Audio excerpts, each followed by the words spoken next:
Hello, Buckaroos. Today we're going to talk about op art. Do any of you happen to know what op art is? Or have you heard of op art before? And just so you know, op art does not stand for optional art or overpowered art. Op art is a style of artwork that uses lines, shapes, and colors to create optical illusions that fool us, that fool our brains into seeing things that aren't really there. This first piece is by Bridget Riley. Now, she's a contemporary artist.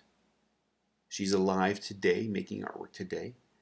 And in this piece, she uses zigzag lines to create an illusion that there's circles, or maybe that it's a tunnel, or maybe that the piece is moving. I mean, what do you see in it? Now, just as a warning, if any of these pieces start to hurt your brain, look away. Take a break. Close your eyes. Don't look at the screen. It's okay. Come back to it.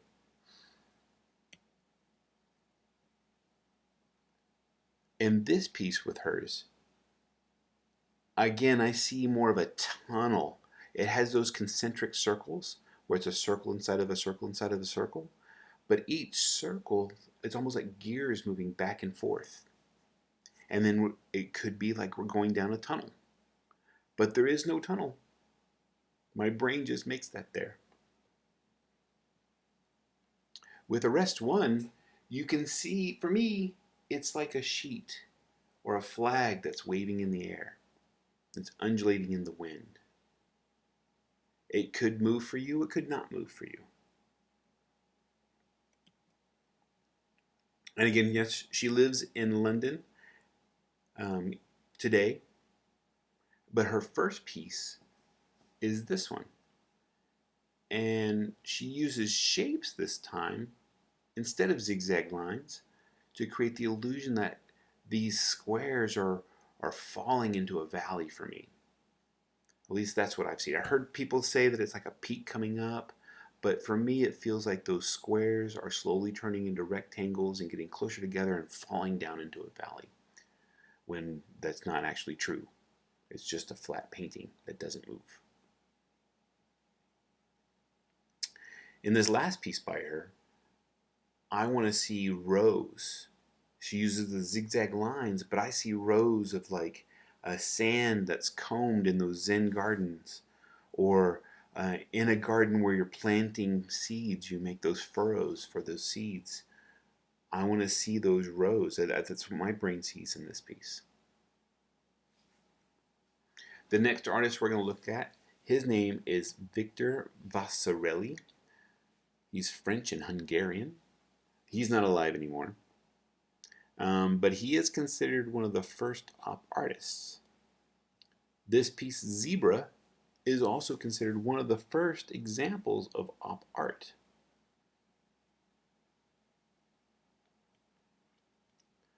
Now, Vega just uses shapes, and it's flat, but my brain wants to look and see like a dip, like a valley there, or a little depression that's in the top right there. Or it could even have a sphere or a ball on that bottom left there.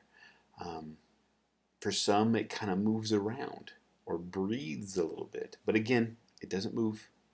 It just stays put.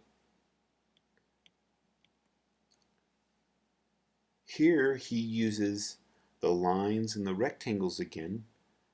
But I want to, for me, my brain wants to make them overlapping, like they're overlapping shapes that are on top instead of just lines. It's like layers of shapes. And so far, we've just seen black and white. Well, he's going to use color in Vega Noir. And he uses that color to enhance that illusion again.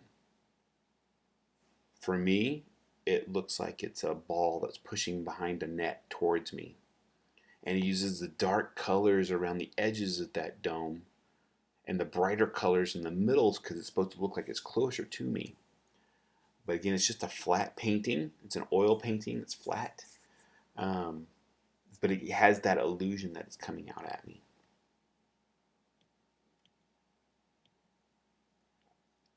Here he's using cubes and that kind of illusion that those cubes are coming out at you or pushing out or warping out towards you.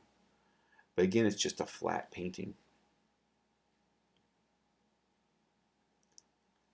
I like how this one feels like I'm going down a tunnel.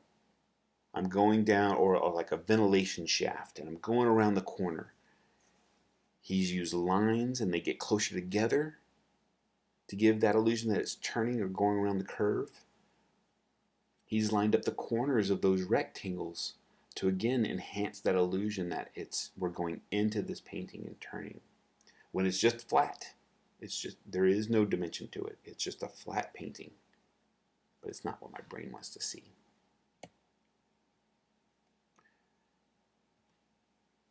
Now this one is as probably close to an example of what we're going to make with its concentric circles and lines and different colors. So you can come back here and look at this one again when you're making your artwork.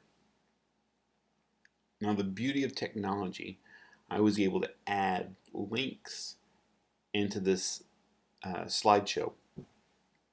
Please, if you are interested, each one of those are a link to the artist page that has more information about them, or just op art in general. Other than that, if you'll go over to the demonstration video so you can see how we're going to make our own personal piece of op art.